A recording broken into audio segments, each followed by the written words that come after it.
Hello everyone and welcome back to Critical Praxis. This is week 13. This week we are talking largely and broadly about intervention strategies and various ways perhaps that we may or may not intervene in various cultural and or social practices.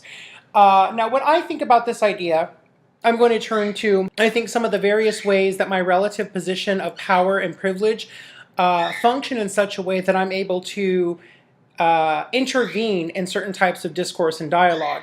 Now, for the record, the people that I have invited to speak this week certainly redefine and define, I think, intervention and see intervention in various capacities, and I do not intend to privilege one modality over another.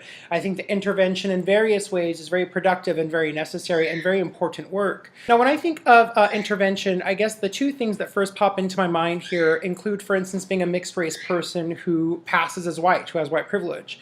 This largely means that my experience has been granted or given access to predominantly or traditionally white spaces, which often in my experience has also led to racist joke telling with the underlying assumption that I will just laugh with or at those jokes.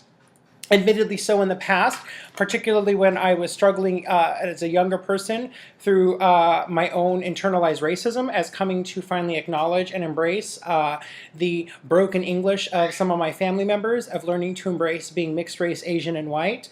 I also did laugh at those jokes because it was whiteness itself as a systemic practice that informed me in ways that and codes that I'm supposed to draw on and use, right? To laugh with those, that's what you're supposed to do, to engage in that racist discourse. So an intervention now for me is the idea of having access to these white spaces, whether or not I want to have access to these spaces, but also knowing that with that comes, in my opinion at least, a relative based on a certain position and whether or not I do feel safe in those given spaces to intervene in those jokes, to really engage or to see it as a teaching moment where we can have a discussion about why those racist jokes are not productive, why it is that they're offensive. And often the view that has come about as a result of this is I end up getting viewed as overly sensitive, which that particular charge, along with, oh, why are you being so PC? This is just BS. Why are you complaining? These are very traditional, in my opinion, in my experience, scripts that power, particularly whiteness, heterosexuality, able-bodiedness. These are scripts that people enact communicatively to say, I do not want to engage in this discussion. I think part of the work of intervening in those spaces, for instance, if I hear a racist joke and I intervene by saying, I don't think that's funny, in fact, don't even finish this joke.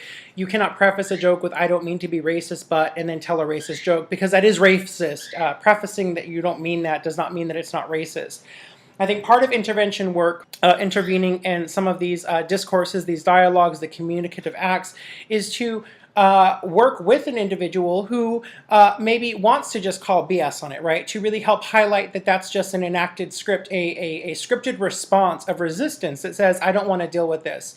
Your sensitivity is too much for me. When that sensitivity isn't that it's too much for the person, in my opinion, and I agree with a lot of particularly feminist theorists, Audre Lorde and Bell Hooks come to mind particularly, that type of response is more a reflection of I do not want to have my relative power challenged, because for me to call something racist means that person might feel under attack, as though I am challenging their own relative position and privilege and power in a white supremacist, heterosexist, ableist system. So in that one way, that's the notion of like a strategic use of power privilege, my strategic use of my whiteness to work against racism, to engage in anti-racist work in those spaces, is certainly a way that I might intervene. I'm largely informed through intervention by John Warren's work actually comes to mind, where he brings together Deleuze and Butler's performativity and becoming, really tries to open the doorway in communication, performance, critical intercultural work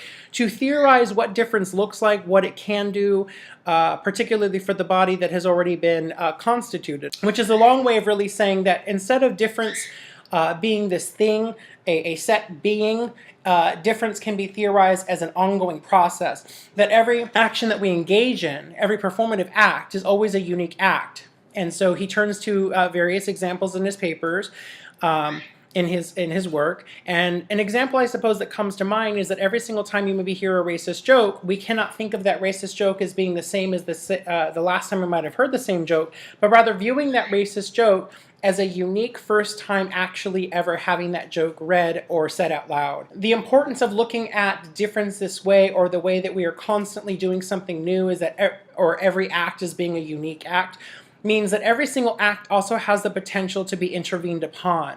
That to not intervene on a certain act is perpetuating a new manifestation of the same process, which reifies it as an ongoing problem.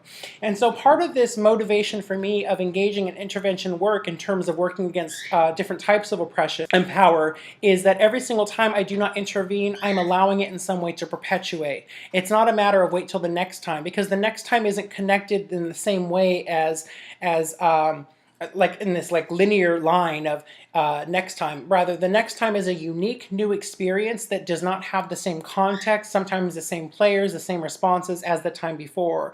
And so looking at each of those contexts is important. One thing that always comes to mind is, do I feel safe to intervene in this space? If not, it's something I need to really consider in terms of whether or not I can actually intervene.